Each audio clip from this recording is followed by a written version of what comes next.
All right, here he is, guys. This is J.D. Vance, the guy Trump, I guess, thought he endorsed, but like it wasn't completely clear. We've endorsed JP, right?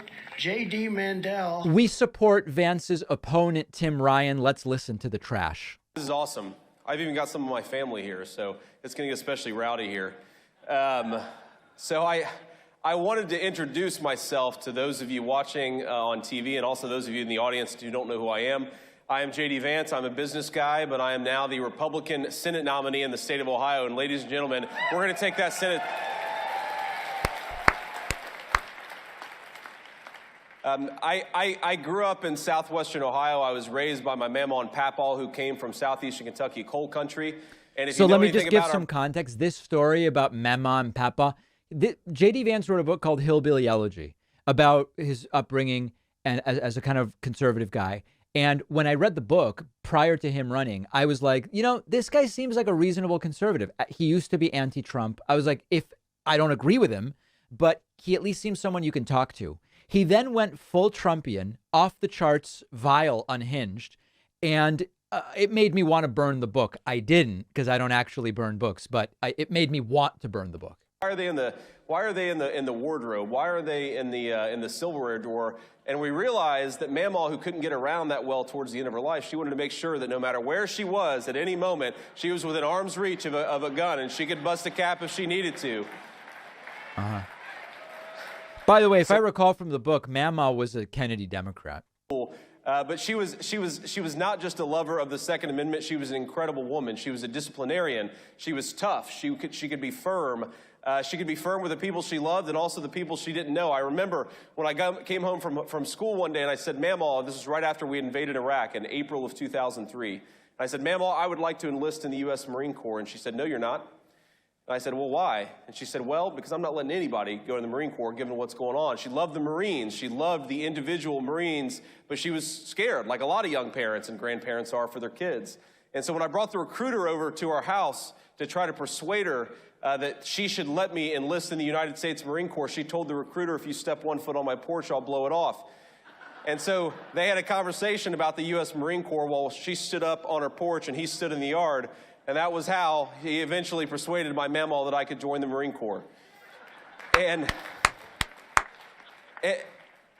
the reason I'm running for Senate, the reason that I love this country is because the country was so good to me. The people who are here, supporting me, the people who are always there for me, everybody from, public school teachers who took an interest in me to the Marine Corps drill instructors who provided needed discipline. This country, ladies and gentlemen, is a great place, and it was an especially great place to a kid like me. And for that reason, I believe it's time to step up, it's time to fight for it, and ladies and gentlemen, it is time to save this country and do it in the right way. Yes.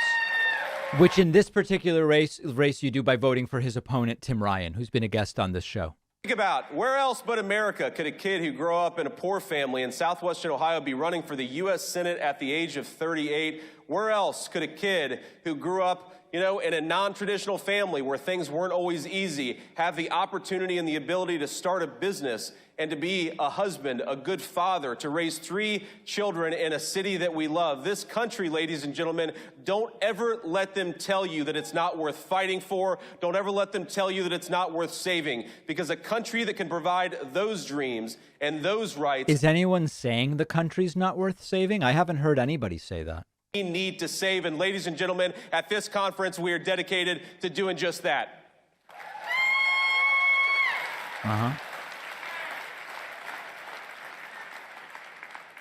Now, I was endorsed in my race by President Trump, and I expect that hopefully he'll come back to the state of Ohio and campaign with us a little bit. But there was something that President Trump said, something that never got as much attention as I thought it should, because you hear a lot about this word dreamers, about people who are in this country, some of them in this country illegally, and about the dreams that they have. And he said that, what we never talk enough about is that American citizens have dreams too. And I think about that. Do people pay to go to CPAC, or do they get paid to go to CPAC? When so many of our citizens Ladies and gentlemen, thanks to the policies of the Democrats and the Biden administration, thanks to the woke corporations who silence Americans and ship American jobs overseas, there are a lot of American citizens that are having their dreams challenged. And ladies and gentlemen, it is time that we here in this room fought for them, and that's exactly what we are going to do. Now, when you grow up in a family that doesn't have a lot of money, there are little things that you notice, little things that you might not notice. And so I want to just tell you something very briefly. I was talking to somebody who was involved in the grocery business. And he told me that one of the things that they're seeing right now is that people aren't buying hamburger and hot dog buns as much. They're buying a lot of white bread. And I remember in my mamaw's house, when money got especially tight, that was one of the first things that you cut out, is you replaced hamburger and hot dog buns with white bread. So aren't hamburger and hot dog buns white bread? Country are buying white bread? It's because the Joe Biden economy has made it hard for families to have hot dogs with hot dog buns, and that is an unacceptable thing. Ladies and gentlemen, our people... He will bring back hot dogs. And one of those dreams is that they should be able to have a family cookout with hamburger buns, and they should be able to fill up their gas tank with a reasonable price gasoline. Those are the dreams. Gas has declined 50 days in a row.